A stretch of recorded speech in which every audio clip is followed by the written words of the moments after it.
نئے مالی سال کا وفاقی بجٹ 2 جون کو پیش کیا جائے گا۔ پاکستان کے IMF کے ساتھ پالیسی سطح کے مذاکرات کا آغاز بھی آج سے ہو رہا ہے۔ IMF غیر ترقیاتی اخراجات میں کمی کے لیے سخت کنٹرول چاہتا ہے۔ عالمی مالیاتی ادارے کی طرف سے آئندہ مالی سال میں پاکستان کی مجموعی آمدن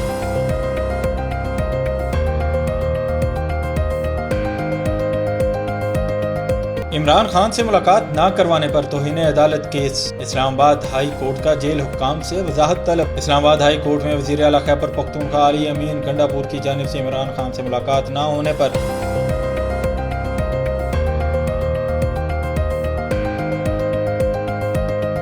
معروف پاکستانی اداکارہ سائرہ خان کا ایک حالیہ انٹرویو کلپ سوشل میڈیا پر تیزی سے وائرل ہو رہا ہے، جس میں انہوں نے فیمنسٹ ہونے سے انکار کرتے ہوئے واضح کیا کہ وہ مردوں کے مخصوص مقام کو تسلیم کرتی ہیں۔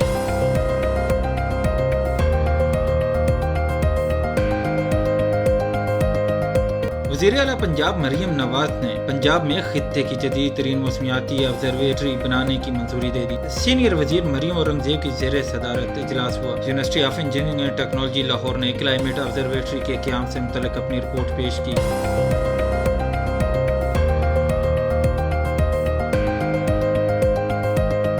پاکستان کرکٹ بورڈ نے قومی کرکٹرز کے نئے سینٹرل کنٹریکٹس کی تیاری کے لیے مشاورت کا آغاز کر دیا ہے۔ موجودہ معاہدے 30 جون کو ختم ہو رہے ہیں، جس کے بعد نئے کنٹریکٹس کا اعلان کیا جائے گا۔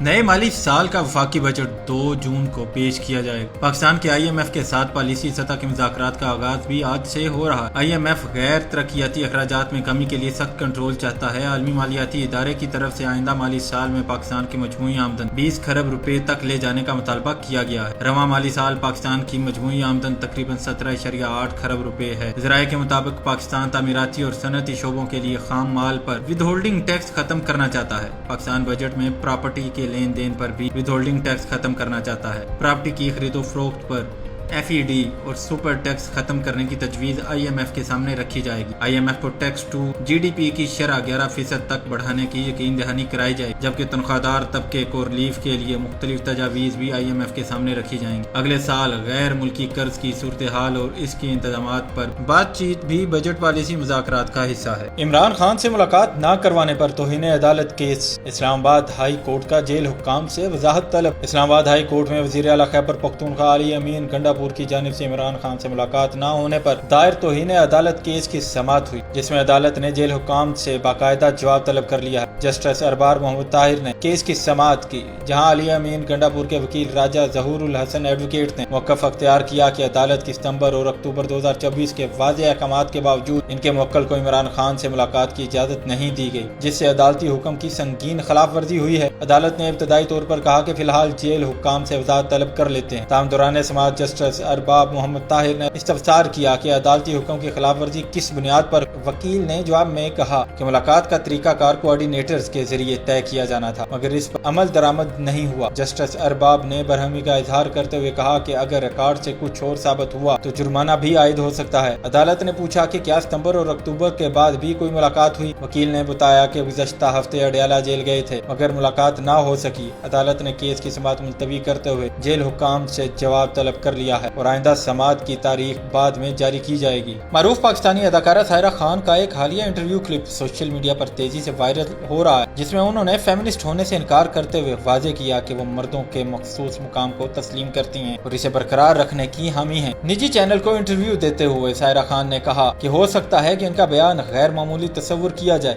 لیکن یہ حقیقت ہے کہ وہ خود کو فیمنسٹ نہیں سمجھتی۔ ان کا کہنا تھا کہ مردوں کو ان کے مقام پر رہنے دیا جائے تو خواتین زیادہ سکون میں رہتی ہیں۔ اداکارہ نے ہنستے ہوئے مزید وضاحت دی کہ وہ نہ تو بل بھرنے میں دلچسپی رکھتی ہیں اور نہ ہی قطاروں میں کھڑا ہونا پسند کرتی ہیں۔ ان کے مطابق وہ ان عورتوں میں سے ہیں جو ماضی میں گھریلو زندگی کو سکون اور اطمینان کا ذریعہ سمجھتی تھیں۔ سائرہ خان کا یہ بیان سوشل میڈیا پر مختلف آراء کا باعث بن رہا ہے، جہاں کچھ صارفین ان کے خیالات کو سراہ رہے ہیں تو کچھ تنقید بھی کر رہے ہیں۔ یاد رہے کہ سائرہ خان نے گلوکار فلک شبیر سے 16 جولائی 2020 کو شادی کی تھی اور 8 اکتوبر 2021 کو ان کے ہاں بیٹی آلیانا کی پیدائش ہوئی تھی۔ وزیر اعلیٰ پنجاب مریم نواز نے پنجاب میں خطے کی جدید ترین موسمیاتی آبزرویٹری بنانے کی منظوری دے دی۔ سینئر وزیر مریم اورنگزیب کی زیر صدارت اجلاس ہوا۔ University of engineering and technology Lahore نے کلائمیٹ آبزرویٹری کے قیام سے متعلق اپنی رپورٹ پیش کی۔ منصوبے کے لیے بجٹ، آلات اور زمین کی فراہمی کا فیزیبلٹی پلان بھی پیش کر دیا گیا۔ اجلاس میں فیصلہ کیا گیا کہ observatory Punjab planning and development house میں قائم کی جائے گی۔ انٹرنشپ پروگرام کے ذریعے ہر شعبے کے لیے ماحولیاتی ماہرین تیار کیے جائیں گے۔ آبزرویٹری میں جدید خودکار کمیونیکیشن اور linkage system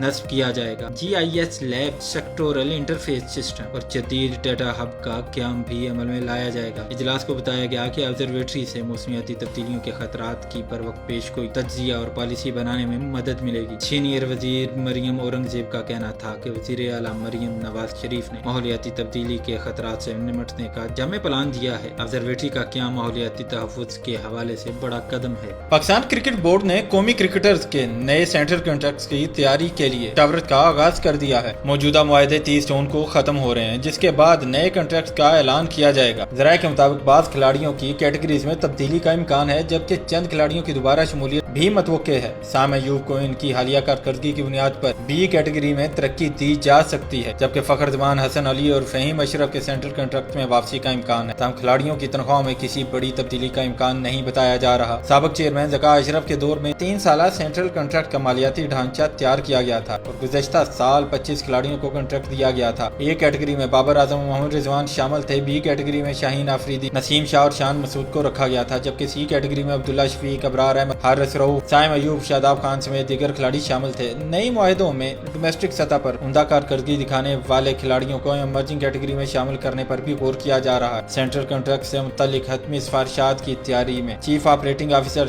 Sameer Ahmed Syed, director high performance centre Aqib Javed, head coach Mike Hesson, director domestic Khurram Niazi, director international Usman Wahla اور CFO جاوید مرتضی شامل ہیں، جس کی منظوری کے بعد نئے سینٹرل کنٹریکٹ کا باضابطہ اعلان کیا جائے گا۔